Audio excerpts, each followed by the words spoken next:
હતું અને તેની જગ્યાએ સુગંધીદાર ગુલાબ અને હજારીગલના તાજા ફૂલોનો ઢગલો જોવા મળ્યો.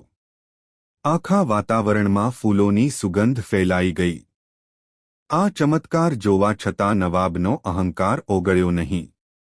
તેણે ગુસ્સે થઈને પોતાના સૈનિકોને મંદિરમાં તોડફોડ કરવાનો આદેશ આપ્યો.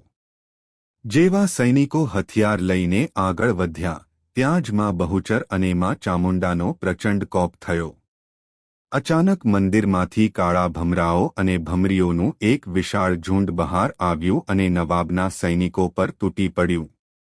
સૈનિકો હથિયારો નાખીને જીવ બચાવવા ભાગવા લાગ્યા. માતાજીના કોપથી નવાબની આંખોની રોશની અચાનક જતી રહી. તે આંધળો થઈ ગયો અને પીડાથી તડપવા લાગ્યો. હવે તેને પોતાની ભયંકર ભૂલ સમજાઈ ગઈ કે તેણે સાક્ષાત જગદંબાની કસોટી કરીને અને તેમનું અપમાન કરીને બહુ મોટું પાપ કર્યું છે. આંખે અંધાપો આવતા જ નવાબનો બધો જ અહંકાર ધૂળમાં મળી ગયો.